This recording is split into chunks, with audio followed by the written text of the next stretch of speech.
And it looks like we are good. So hello and welcome to the final episode of season 1 of the Tuesday Night Fiction podcast. My name is Nicholas Austin, and we are going to be talking about the final chapter of book 1, Crimson River, that came out last week.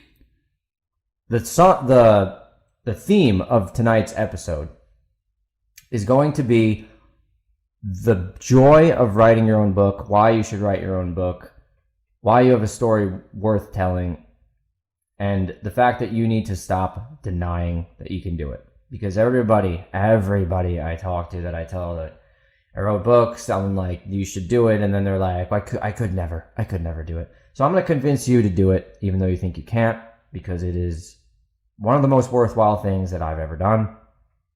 Before we get into that, the reason, if you're watching on YouTube, the reason I'm wearing my Texas orange today is because we have football coming up in a few weeks. I'm so excited. But also, season 2 of Tuesday Night Fiction is not going to start until September. I'm going to take a few weeks off before that to really put together, I think, a new score, a new exciting new score, and try to buff it up a little bit, to make it more exciting, to add some new twists and turns to this podcast format. I've learned a lot from season 1, and I've had a really good time. I hope you have too. But we're going to try to do some new things, and it's also going to coincide with the release of book 4. Hopefully. I mean, I know I've been saying this for a while, but I think with my cover guy, finally, it seems like kind of recovering.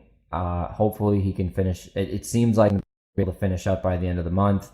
And then in September, I'm going to have the official release. I'm going to be giving away like 40 copies of each of the books of the Civilands series. So it should be a lot of fun. Should be a good month. I've been kind of like, honestly, pretty... I've been as happy as I've ever been. But it's pretty depressing not being able to progress because of these roadblocks. It's been kind of upsetting, but we're almost there. I promise we're almost there. And when we get there, it'll be crazy worth it. My brother has already started at least to read book 4 and said some really good things. So I'm just going to leave it at that. And I'm really, really excited for next month. So like I said, season 2 and the release of book 4 are going to pretty much directly coincide. I haven't decided like if I'm going to do them all in the same week or how I'm going to do that yet because of the giveaway that I'm doing too. But I'll provide more information about that on social media as the weeks go by.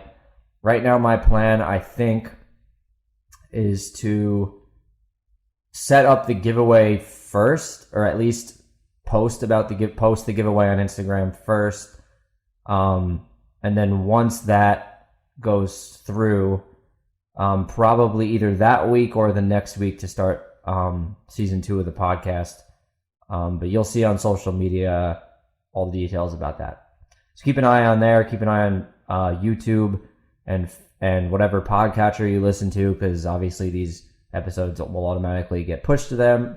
So in the next couple weeks, like early September, we'll be back with new episodes, and then we'll just keep going week after week. I don't intend to stop every season like this, but we'll see what happens. At least in the middle of a season, I'm not going to stop. It's going to be a week after week thing, as you can tell with season 1. So I hope you've enjoyed the ride so far. I know I have. Making a podcast has been an awesome experience. Probably towards the end, once we finish all 5 books, I think I'll probably do an episode similar to this where I tell you why you should do a podcast, because these are also a pretty awesome thing. Tonight, we're just going to start with books. And before we get into some of that heavier stuff, we'll just start off by recapping like one of the more epic chapters in the series. Obviously, there's a pretty big twist towards the end of this book, and a pretty dark one. So we find out that the Tokali have been working with the Keegan gang all along. Elon betrays Latera, and really she's just been betrayed from all angles. The Keegan gang kind of win out, and we really see how this world is not one that is always going to have a happy ending. It's really not the happiest of endings for Hansa in particular. Like, we see him get taken away by an avalanche, and then ultimately separated from his friends. However, he does get found by Orin, so we do have a happy-ish ending there for him. He reaches the Mountainlands camp that he was after to get to his uncle. And he also finds out from a bird that his friends are alive and together and well, and he doesn't know where they are. And so that's the first thing I want to kind of talk about. Is I've had certain people who read the book, some more than you get, like a couple who don't like cliffhangers, and you're reading a series, there's going to be things from one book to the other that carry over, right? So, like, if you have, for example, something that you want to have happen, right? So, like, we have Hansa, Jeannie, Dominic, and Harrison traveling north to Hansa's uncle's camp, right? Hansa reaches that goal. That's the trajectory that they're on. Along the way, Hansa gets separated from his friends. So we don't know what happened to Jeannie, Dominic, and Harrison other than they did make it and they are alive. They're somewhere in the mountains, but we don't know where that is. So we do know that they're alive, though, and they did reach their destination. So to me, that's a conclusion to their storyline, right? Like, that's the conclusion to the trajectory that they were on for the journey in this book. And I think a lot of my writing style in this series is making sure that the character's trajectory in each book is complete and it is an actual arc, and that they learn from their experience. And I think that they do that here. I mean, I know that they do that here. So anyone who disagrees, you can go fuck yourself and find a series that's stupid and boring.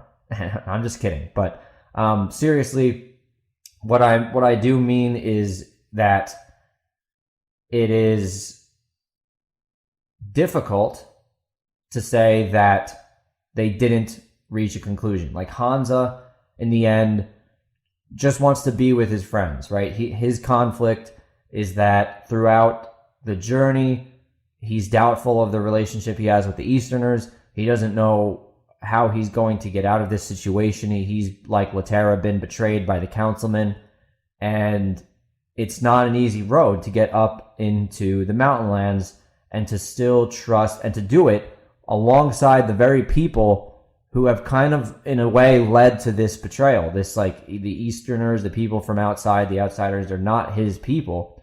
And he needs to find, like, internally, he doesn't know how to trust them, or if he should be trusting them, or and how they're his only outlet. But, I mean, what he realizes towards the end, when we see him just desperate and alone, is that he just wants to be with people he knows and loves and misses.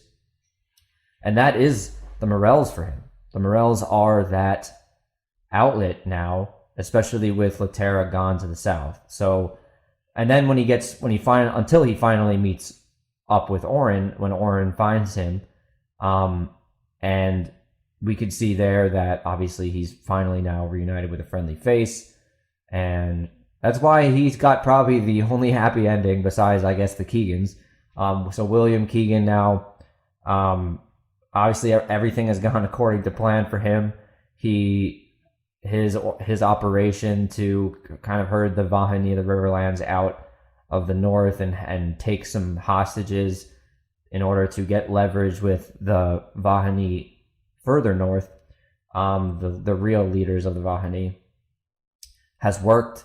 And he's pretty much taken most of the Myrietta territory at this point, and he has secured control for his gang. And there is there is a very serious layer of depth that he's missing, and that's Clovis is lying to him, right? So Clovis said he was fired upon before killing the Morels, and that wasn't what was intended, right? The goal for William wasn't to kill the Morels. It wasn't it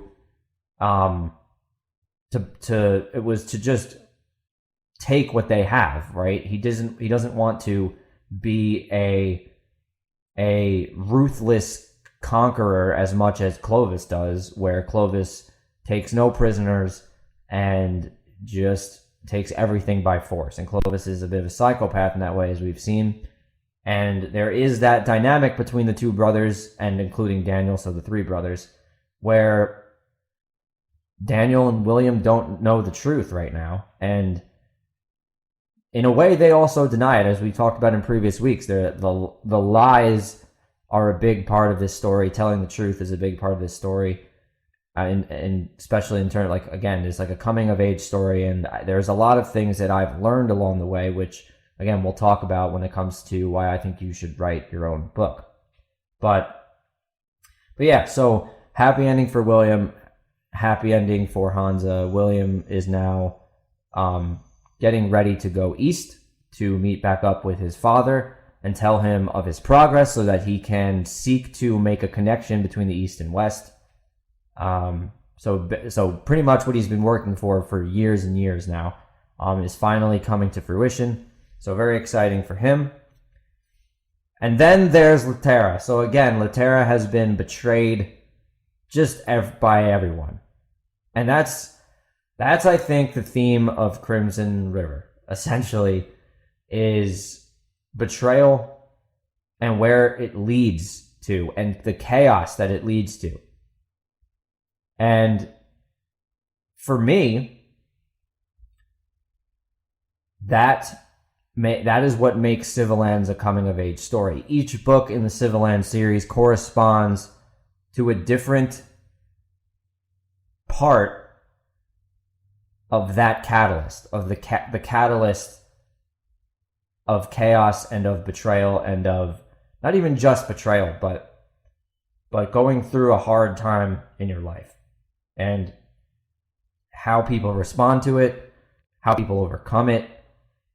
And we'll talk more about, again, where this spark, this fire at the Morel home leads to in future books. But for now, again, like I said, it all started with a girl running, right?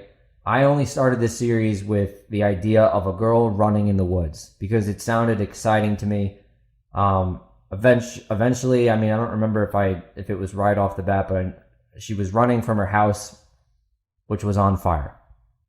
And that fire is basically synonymous with this book. This book is the fire starting and what happens in its wake. And there's ashes. I mean, there's darkness, and that is what we are going to keep exploring through the next couple of books. What happens to the Vahani who are now stuck at the hold? What does Hansa do now that he's up in the mountains and separated from his home, right? What will happen? Where are the Morels and Dominic? Where now that they're separated from their home, right? Because sometimes and I think that's another theme, is just being away from home, and it's like almost unavoidable. The conflict is almost unavoidable when you get separated from home. And you need to figure out pretty much how to get back, right? That's the goal, is just finding a way to get back. You think that you want to leave it, but your goal is always to get back to it, because the chaos that comes from it it's not long. It can't be long term. You can't live in that and live happily. It's just impossible. So that's the state that they're in now. And that's the state that sets the tone for the whole, or sets the conflict of the whole series, is that the Murrieta territory is now in chaos. It's in a state of being flipped upside down. Everything that once was is now not. Even like I said, even the clans, like instead of the Vahani being the peaceful the clan that's peacefully trading with the Easterners in the north, now the Tokali are the ones who are in a sick kind of alliance with the Keegan gang in the south, and the Vahani in the north are the Riverlands Vahani are not even there anymore, so they're in disarray. The people of the Easterners of the north are in disarray, and the strongest force is a single unified gang for the first time in the history of the territory. So like I said, everything just gets pretty much flipped upside down over the course of this book, and we'll see what that means for the series, right? So again, my idea of a series is not establish the theme of the series in book one, right? Like my goal isn't to be Game of Thrones. So like the problem is with Game of Thrones in certain ways is that there are themes that are established right up front that are pretty firmly established that get torn apart, right? So here, again, I've established the theme that chaos, that lies and betrayal and turmoil lead to chaos and misery for pretty much everyone, except the people who try to find home, right? So Hansa is the only one really in this book who is going home. He's the only one that is trying to find his uncle. He's the only one that is really seeking out family and seeking out the truth and trying to tell the truth. And he's the only one that finds Oren in the end. I mean, William Keegan is now trying to go back east to his father, who he has a horrible relationship with. And Laterra is stuck in a dark place because she goes out into the wider world. She doesn't have a choice. She didn't actively choose this, but her councilman who betrayed her father forced her into this situation. So by no fault of her own, she's moving away from home. And again, it's like you're either on the direction of truth and family and nation, because the Vahani nation is now broke apart, and they're with the Tokali, who have betrayed their own nation in the form of being coerced by the Keegan gang and forming a unity with them, which is really not much of a unity. They had really no choice in the matter.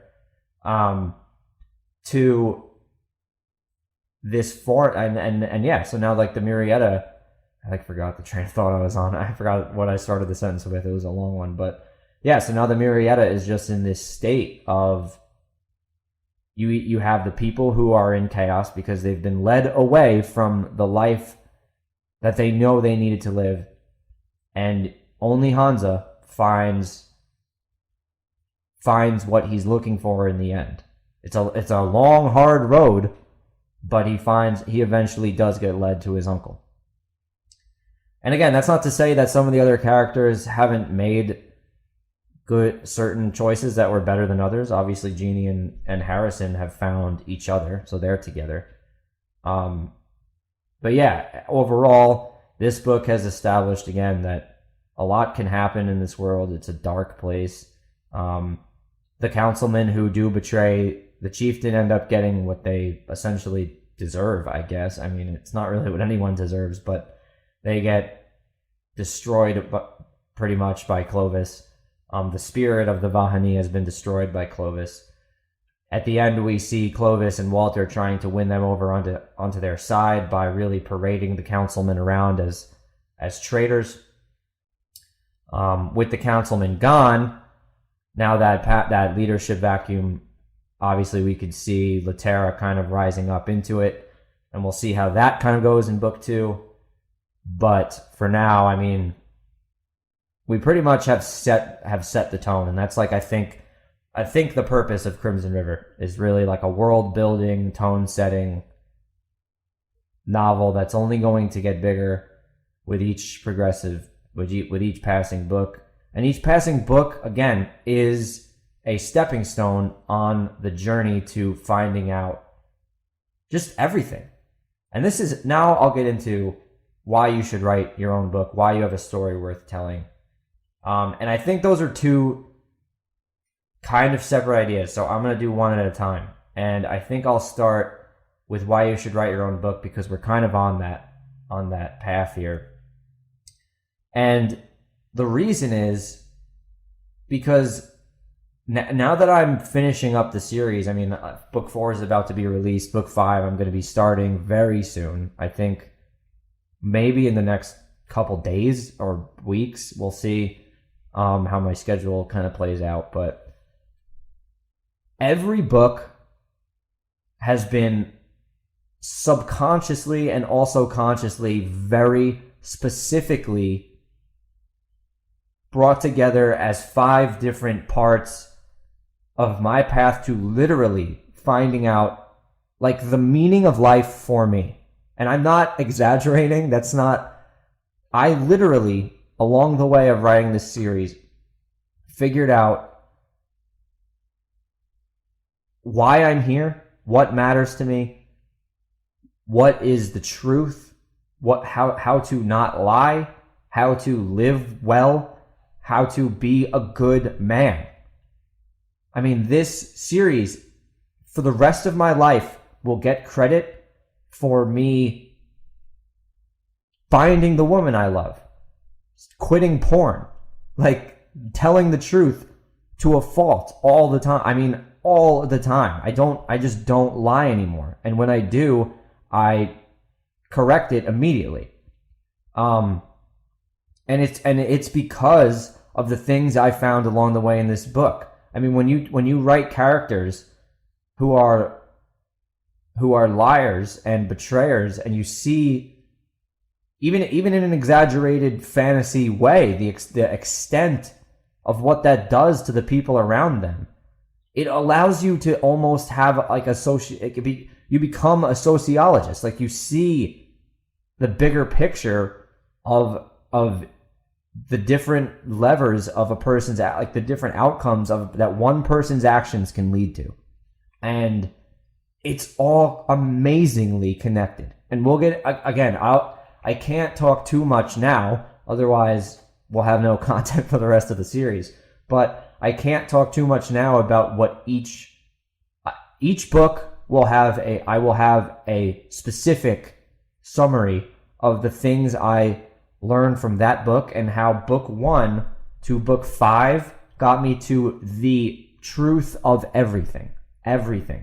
Like, and there are very specific things that I learned along the way that helped me. And again, like, you can figure it out too. Everybody can. There is truth, and then there is not. And the things that I see around me every day, I talk about this all the time with people now, is that there are about 90% or some very large percent of people, and I was one of them. And that's why I know it's an incredibly high percent, that you lie to yourself once and then you lie to yourself twice. And it's little things, right? It's like things that are very, very subtle to the point of not even seeing them. Like, you might say, if you're with a specific person, or like a friend or a significant other, like, oh, well, they do this, but a lot of people do that, so I'll just look past it. And that looking past it is like you think nothing of it at the time, and you put it in the back of your mind and you just forget about it up until the point where they shoot you dead into a river. And then when you're dead in the river, you're like, holy shit, like, why did I look past it at the time, you know? And that, again, it starts with little things. It starts with things where, for Arcuda, who gets shot dead into the river, we don't see how he grew with the other councilmen, how their relationship grew, because that's all way up there in chapter 1. But I promise you, because I know these characters, that it didn't start with that. It did like, we could see Lennox being difficult in chapter 1. And I'm sure, and I promise he was difficult way before that too. And it's like, you look past it. You tell yourself, it's this guy is really angry, but it's good to have a differing opinion because other people say it is, even if it's like directly contrasted to mine, right? And I'm not saying it's not good to have other people's opinions, but when you know what the truth is and other people aren't speaking it, you either acknowledge it or you don't. And that's, again, for me, why this series has really helped me to become one with the truth, so that I don't experience, so that my world doesn't become the Myriad Territory at the end of book 1. So that Crimson River is not my life again. Because there have been times when my life was exactly, not exactly, when my life was literally Crimson River, where I was led to slavery at another person's camp. But I mean, literally, like when I was in Houston to me was my Tokali hold, where I went there willingly, and by the time I got there, I was like, what the fuck did I do? Like, why did I come here? Like, I lied to myself and told myself that it was a place that I would be okay with, and I'm not stuck here. I'm going to do anything I can to leave. But I just thought about that just now, to be honest. This is why this podcast is so awesome. So let's start with that. This is why you should have a podcast, because sometimes you just talk and you realize things. Like the Houston was literally my Tokali hold.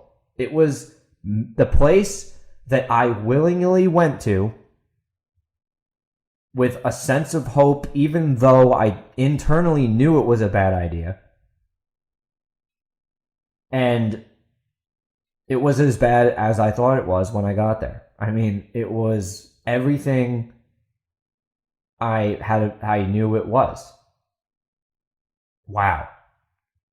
Pretty crazy. I mean, again, and so like, and this is why, like, with another benefit of writing is that you can experience different parts of yourself through each character, right? So I'll go into each specific example. So first I'll talk about the arc of Latera, right? So Latera's arc is in the beginning a very sheltered girl who hasn't seen much of the world, and when the world comes to her, she breaks. I mean, she just breaks down. She doesn't know what to do with it. And to me, I guess maybe that was like my experience with my mom having cancer, and it was like I didn't know how to handle that because nobody in my family had ever been afflicted with anything like that. I hadn't even really experienced death all that much at all at the time with anyone close to me. So I think, like, yeah, so you start to see parts of yourself in the characters, and it gives you perspective for their journey. And that's why I think it's better to focus on things you know. So yeah, so Latera goes through that experience. She starts to travel to a new place. So this sheltered girl becomes someone who starts to see more of the world. And for me again, that was moving to Texas and going to school in an entirely new state, far away. So Texas, or New York to Texas, and eventually, and yeah, so that journey was kind of reflective. And then again, obviously towards the end of it, once I got to Texas, moving to Houston, even though I knew about it and knew I didn't like it, and lying to myself along the way. So there's the being sheltered, taking control, overcoming that being sheltered, and then realizing that the taking control part needs to become even more of Latera's life by the time she is trapped at the hold and betrayed by Elon. Along the way, with her relations with Elon, I've explored similar things as I've experienced in past relationships. Again, there's betrayals and there's lying to themselves. I've lied to myself. Other people have lied to themselves. And again, that exploration of relationships that aren't as simple as they seem is another theme explored along the way for Latera's journey. With William's journey, I think we go a little bit back to writing this series and going away to school and trying to be something more than you are otherwise. And I mean, I have the greatest parents in the world, so I don't really have, I guess, the experience with William and his father and trying to impress an impossible to impress father. It's not my life at all, but I've seen it around me and I've seen examples of it in friends and stuff, and I have my own reasons to want to achieve a lot, so I understand the desire to achieve a lot, and I also know that can blind you to the other things that matter. So for William, that is what he's doing. I mean, that is his path here, right? Like, he's blind to the lies his brother is telling. He's telling himself that his relationship with his brothers is fine. With both of his brothers, at this point, he thinks it's great, right? I mean, he thinks him and his brothers have gone out and accomplished everything they set out to accomplish, and especially because of what he wants with his father, that is a little easier to do, is to lie to yourself about that. But for William, he finds love. He finds real love in another person, and that's not something that I had at the time of writing this book. But again, it plays a role in his conquest, right? So now his conquest, the goals of it shift a little bit when you have someone else there, right? When you have someone else dependent on you, and we're going to see how that plays out going forward. So that's William. We see more of the internal lies with Daniel. So Daniel goes north to Haran to try to win over the people, and he tells himself things about himself that aren't necessarily true. Like, he is guilty of being overly cocky about his ability to sell and connect with people, and that is pretty obvious by the fact that the Kennedales trick him fairly well. They're more clever than him in that moment, at least, and they sell him on Charles as the murderer. So while he's walking around thinking he's doing all this great work to secure his relationships with the people of the town and have a good relationship with them, he's swindled, and his own, I guess, hubris might be the word, is what's telling him that things are going better than they maybe are, and he has more control than he maybe does. That's another thing we're going to see play out, is Daniel's time in Haran in future books. And then we have Dominic, who goes through the struggle of killing. It's a past struggle of his, and he has to do it again now because he has no other choice, essentially, in this scenario. And again, I mean, I'm not a murderer, so I can't really directly relate, but it is something that, even if it's just cutting relationships off, right? Even if it's just ending friendships, or if it's just making the hard decision that you have to make, that you have to make, and you can't lie to yourself out of it. And for him, he does make it the first time. It's not an easy one to make. It's very difficult, and you have to be able to reconcile with that and question it and ensure that self-defense is really self-defense, right? And you have to constantly question it, otherwise you become a vengeful person, and that's horrible. So for him, that plays out the first time, and then the second time with Colin McCormick, he second guesses himself, and that second guessing himself has dangerous consequences, obviously, when you'd have to deal with someone like Colin.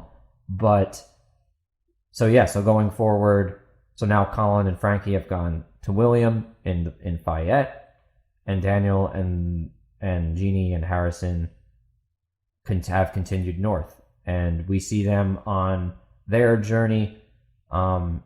Jeannie's journey again is more just pure escape, finding family, trying to be reunited with family. She's obviously very happy to be where she is instead of in the Keegan-infested Haran, which is her home. But she misses home, and again, her goal is to get back to it. For her and for all the comrades up in the north, it seems that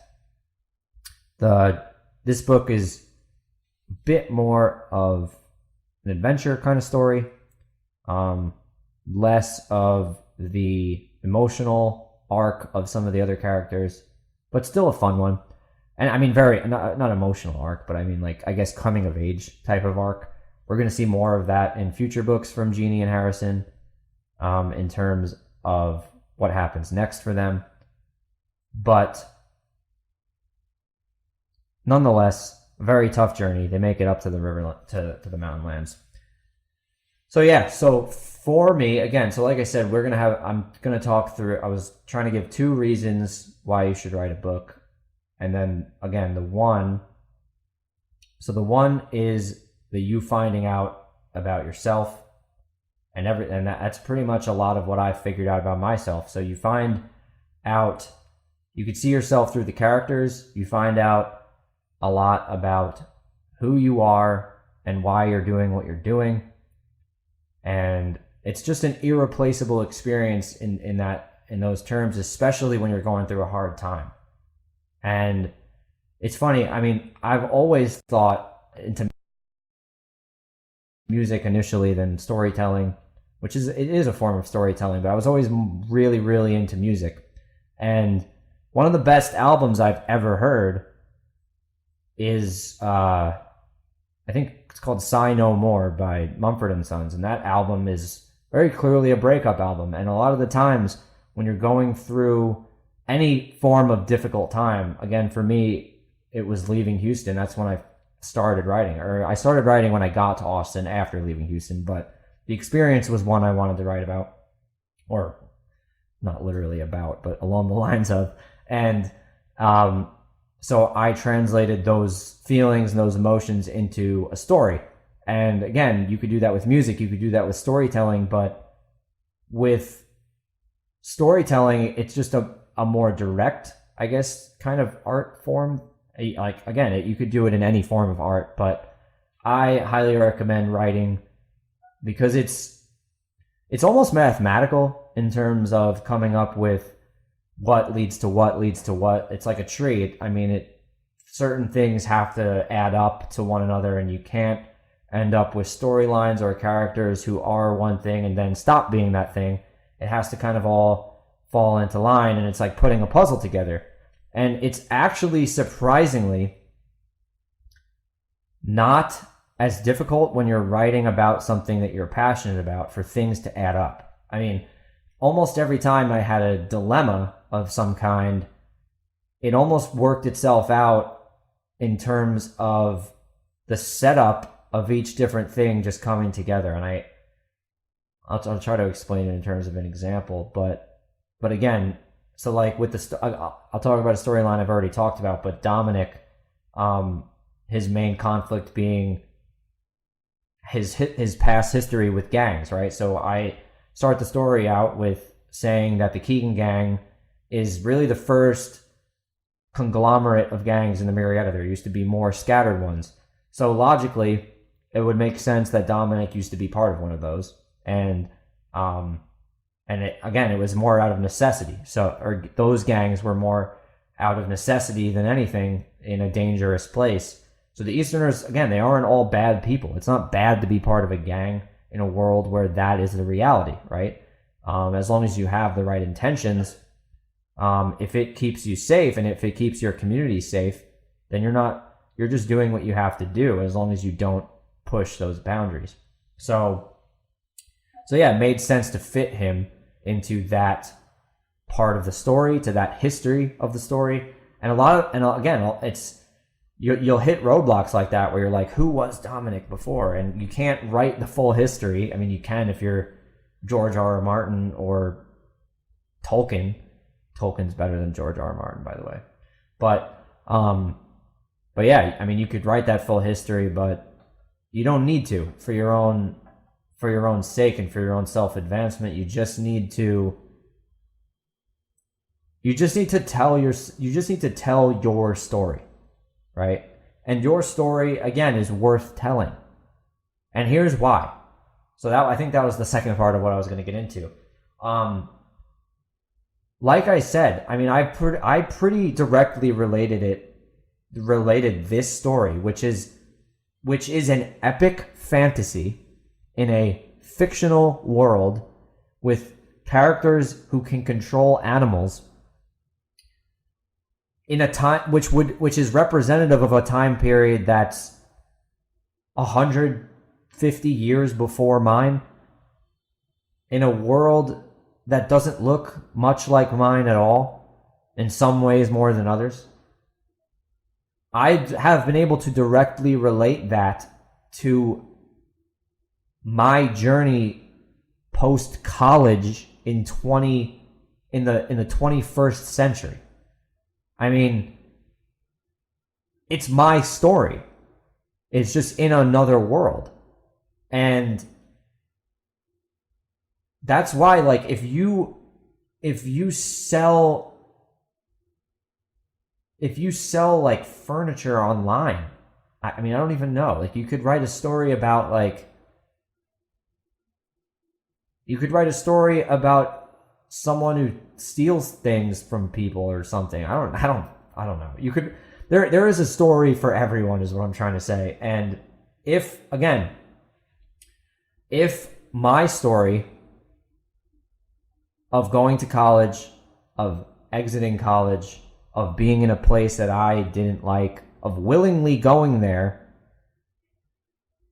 because of lies, because of betrayals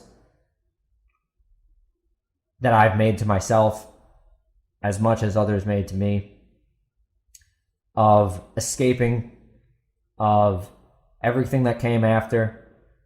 If that story can translate into the Civilands series, your story can translate into anything. Anything at all. It's only limited by how crazy you decide to make it. And again, the furniture example might not have been a good one, but if you like to travel, I mean, that's obvious. Like, make a story about interdimensional travel, about a person who didn't want to get involved in interdimensional travel, who by the time the story is over is like changing the course of history. I don't know, anything. But you have that story if you've even gone to like Italy, right? You have that story if you've gone anywhere in the world, which you probably have. Again, you don't even have to go as far as Italy. You could go from New York on a trip to Florida. It's that simple. But you've traveled before, you've seen other things. It comes from places that are much simpler than you think before you start doing it. But you have to be very honest with what you want to see come of it, right? So for me, I wanted to see where the characters went, how they overcame things, and shockingly, and I could burst with emotion saying this, but like, their journey led me to my realizations, which again will come with time as we discuss books 2 and 3 and 4 and 5. I'll talk more about what I've realized along the way, because there's a lot more. Again, like, each one is a very specific step on the ladder. But you do realize things, you do learn things, you do come away with more, you will finish the journey, is what I'm saying, right? If, let's say that you write that travel book, right? And this is just one possible outcome. It could lead anywhere. But let's say you write that book about, because you love to travel, and maybe you want to understand why. Or maybe you want to understand, well, I'll give you 3 possible outcomes. Maybe you either want to understand why you love traveling so much. You want to understand what you can make out of that. Or maybe you feel disconnected for some reason and you don't know why. So maybe if you want to figure out why you love traveling so much, you write a book about this character who maybe in the beginning, like I said, didn't like traveling a lot, and then he became some interdimensional travel person. And by the time you get to the end, you'll understand why you wanted to travel. I promise you. Like, it will make so much sense to you because his story will make you learn things about yours. Let's say that, what was the second example? Let's say that you want to learn what you can do with it. Maybe the interdimensional travel guy, maybe he discovered interdimensional travel and he was able to make it a possibility for more people. And then by the time you write that, you're like, I want other people to know about this. I want this to be a bigger thing. Maybe you end up writing a blog about it and you make millions of dollars doing that, right? Because you wrote the book about some guy and his interdimensional travel. But if you don't know that answer before you start writing it, it's the perfect thing to write about. If you have a question about your own nature or about your own desire or your own something you don't understand, it's the perfect thing to write about. And then again, so like the last one is maybe you feel like you're missing something, right? So maybe that person who didn't travel as much in the past, maybe he has a family at home or something, and he goes out and does this interdimensional travel, and the more he does, the more he just feels empty. The more he says that this scenery is just like the other scenery, except I don't have the people I love around me. So he learns that maybe he needs to stop traveling as much. And maybe everything he was looking for was at home, right? And again, that's one other possible outcome. But all the outcomes are worth it because you will figure out the answer to your question yourself, and you will also write a story that, one, you could be proud of, and two, that other people might enjoy and they might find the answers too. And I know that other people will find answers by reading Civilands. I know that. It's a fact. It's like so incredibly relatable in the end, as a full story. Again, don't read one book and then stop. It's just pointless. It's like, if you're going to read the series, commit to the whole thing. And now, I mean, I'm not kidding about that. Like, don't read book 1 just to read book 1. Buy all the books and read them all. Otherwise, get the fuck out of here. Seriously though, like, don't read one book. But because I don't care. I don't want money from this. I just want to know that you either enjoyed the story for what it was or you took a lot out of it. I'd prefer you to take a lot out of it. But it's just like a nonfiction book. This story will give you more than you will just be entertained.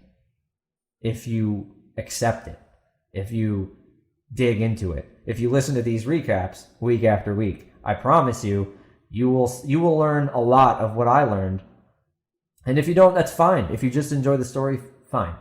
I'm happy with that too, as long as you read all 5 and you don't just stop with book 1 and be a dweeb.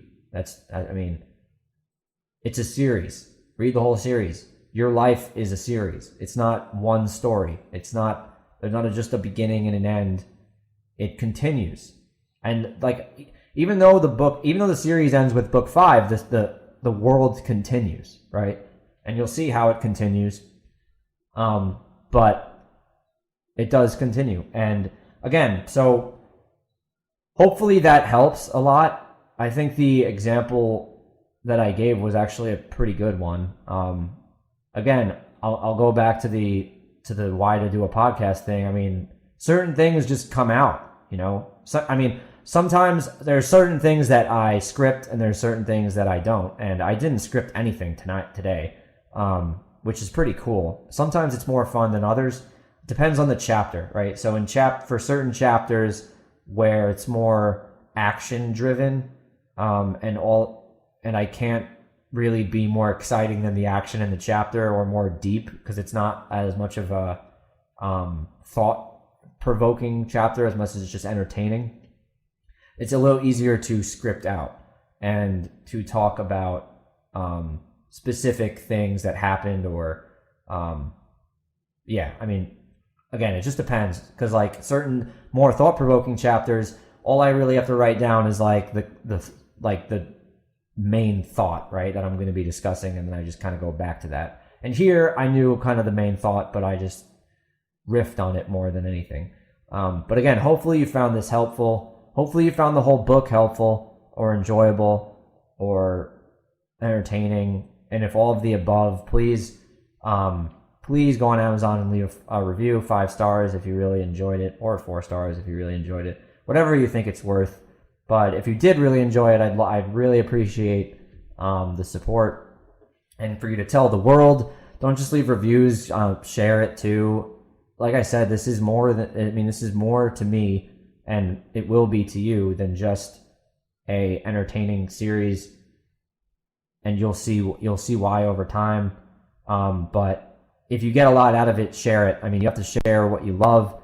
You have to support what you love. So I know I have a lot of love for everybody listening in, and if you have love for the series, then I'd really appreciate that. When it comes to the podcast, again, it's all free, obviously, on your favorite podcatcher. To support it, these are books. If you prefer listening on podcasts over books, if you want to show support, you could still always buy the books. I don't do, as of right now, any Patreon or any of that. Really, the books are the best way to support. Maybe I'll start doing Patreon next season again. I'm going to have I'm going to really brainstorm some ideas for next season to see what I can add to the experience. Just to recap, it'll probably be sometime in early September, hopefully really early September. My goal is the first week, but we'll see. It's either going to be the first or the second week. It really depends. Again, on book 4, because I want the two to coincide. Hopefully this gives everybody some time to catch up on the series who hasn't got to this point already. And in the meantime, again, if you really like what you're hearing, share the podcast, tell your friends to listen, subscribe, comment on social media, talk to me about what your thoughts are here. If you decided to write a book because of this, tell me why, tell me what it's going to be about, and please share the journey with me along the way. I want to know. And I can help you with anything you need help with, literally anything. If you don't know how to publish, I'll publish you under my publishing company. If you need help finding editors or cover people, literally anything you need to know about publishing books, I'll make it all so easy for you. All you have to do is write it. Just for those, for people who are willing to share that with me. I mean, you don't have to.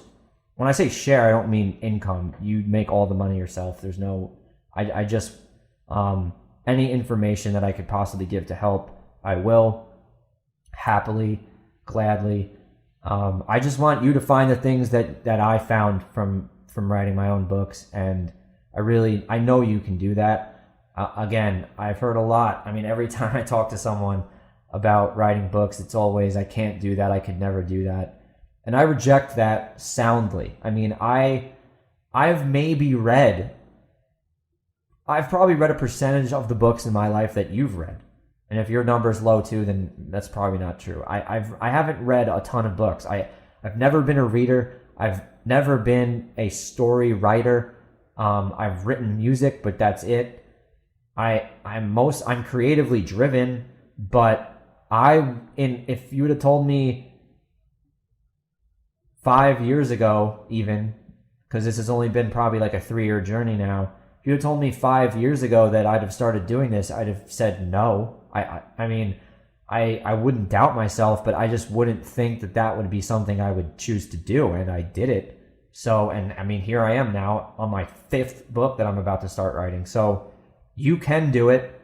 I know you can do it. I want you to do it. And I'll be there every step of the journey to help with whatever you need help with, happily, once you do get there. So please do. And if you don't want to, just read my books. That's cool. If you don't like to write, you could just read my books and learn about yourself kind of the way I have, hopefully some character you relate to. There's a lot of different characters. So tell me which one's your favorite. Just, again, anything you'd like to talk about on social media or on my contact form, please feel free to. Until then, my name is Nicholas Austin. This has been Tuesday Night Fiction. Thank you so much for getting to this point in Season 1. We'll be back in a few weeks for Season 2. And until then, to the bold alone, enjoy the ride. We're only just getting started. This is just the beginning. Thank you to the Civil Gang. Have a good Tuesday night. Bye-bye.